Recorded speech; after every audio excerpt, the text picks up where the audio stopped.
All right, so the schedule is out in the National Football League for the Green Bay Packers. Hopefully, you're having a good Thursday night.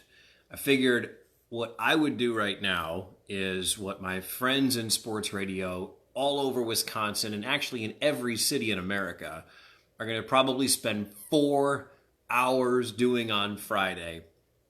And probably sometime next week, and then all weekend, you're going to see the analysis coming of what the schedule means, where the Packers are going to get wins, where the Packers are going to struggle, what the schedule looks like.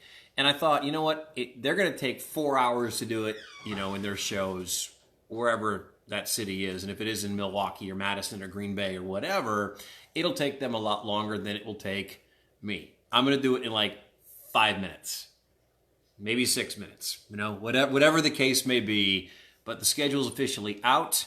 I have my Packers hat covering up my quarantine hair. It looks ridiculous, as I hope that you are staying safe during the quarantine. And thank God for the NFL draft, and thank God for the NFL schedule release, because without it, what would we be really talking about right now? I mean, how often can we talk about Michael Jordan in The Last Dance? So I have the other thing I need. I've got my red wine.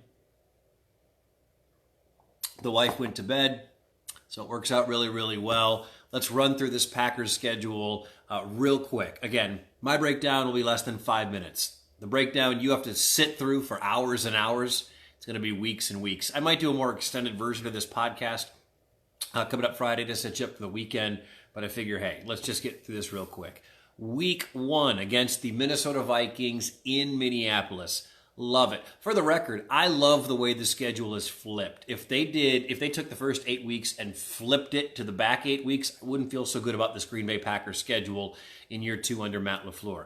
I love the first game of the season at Minnesota. Absolutely fantastic. I never buy anything of the National Football League in the month of September, especially that first week. It's a lot like a preseason game. And who knows if Aaron Rodgers and any of the important people are actually going to play any games in that preseason. Remember, this all falls on the caveat if we even have a preseason, if we have a regular season, if we have the National Football League this year, we shall see. Week 1, Packers on the road. I'll take Aaron Rodgers on the road going to Minnesota. There's one win. Week 2, back at home, the home opener against the Detroit Lions. Win. Chalk up a W, all right? I don't even know how Matt Stafford's back is doing. If anybody knows, let me know in the comment section because I'm not 100% sure. I know he didn't finish the season last year. Week 3 at New Orleans, that's tough. Assuming Drew Brees is still Drew Brees, that's really, really a tough place to play, especially week 3 is pretty different.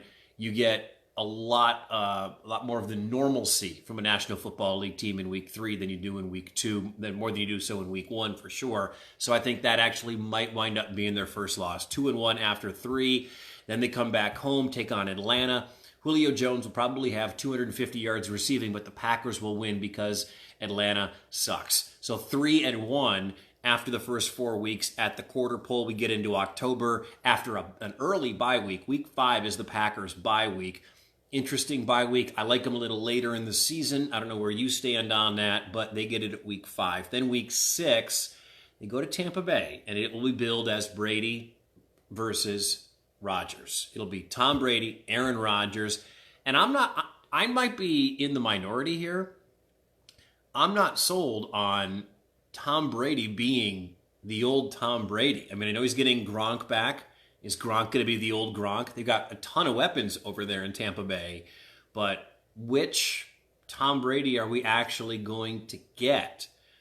I'm banking on 4,700-year-old Tom Brady not being as effective as 5 years ago. I think the Packers go on the road and get that win.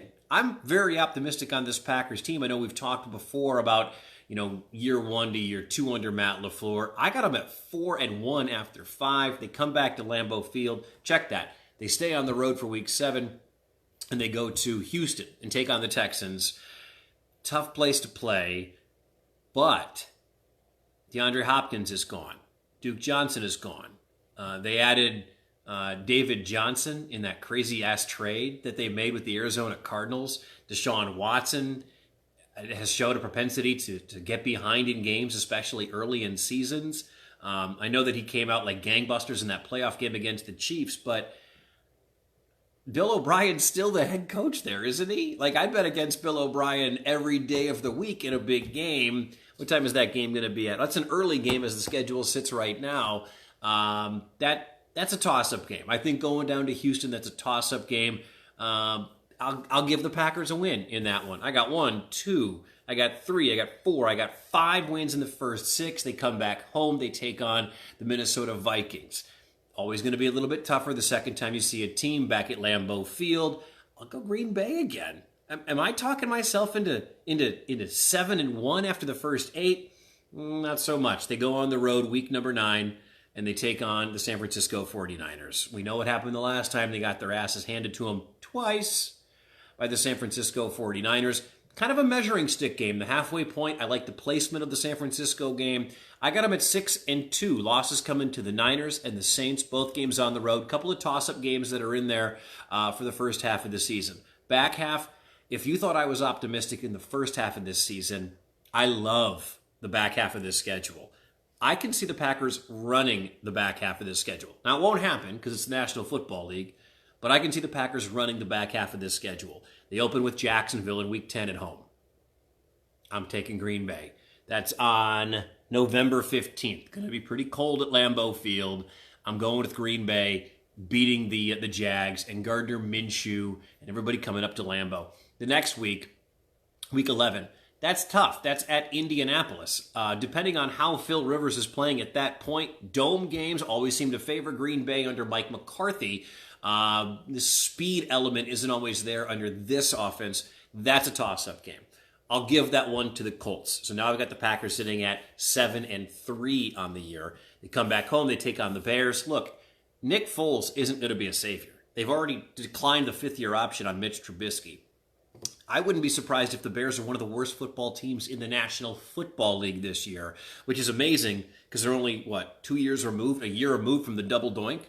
I got them going back at home and winning that football game over the Bears. That's on November the 29th. Then in Week 13, here comes Carson Wentz and the Philadelphia Eagles. That game's at Lambeau Field. That'll be the Joe Buck game. That'll be the Troy Aikman game. That's going to be your national game of the week. I don't love all the upgrades, at least on paper right now, that Philadelphia made in the wide receiving game on the road at Lambeau Field. Another win for the Packers. They go to Ford Field in Week 14. That's always it's tough. It didn't used to be so tough to go on the road at Detroit, but it has been as of late for Green Bay to do. I may have to give that one to the Motor City Kitties. I may have to give that one to Detroit. So I got them losing 4 games in 14 weeks. Then coming up next, they've got the Carolina Panthers back at home. I don't know how Teddy Bridgewater is going to play in the cold weather. I don't know how Teddy Bridgewater and company are going to play on the road. I know that McCaffrey's going to have a monster game against Green Bay's defense. I hope Mike Pettine's ready, but the home field advantage goes Green Bay's way. They've got Tennessee in Week 16. Monster game, especially if Derrick Henry is running as well as he did in 2019. That's a toss-up game. Home field, if it was in Tennessee, I would give it to the Titans, but it's at Green Bay. I will give it to the Green Bay Packers. And then Week 17, it is a road game against the Chicago Bears. Will it even matter? I don't know if it's even going to matter. So I've got losses against the Colts. I've got losses against the Lions. I've got a loss against the Saints. I got a loss against the San Francisco 49ers. A couple of toss-up games are in there as well. I got them at 12-4.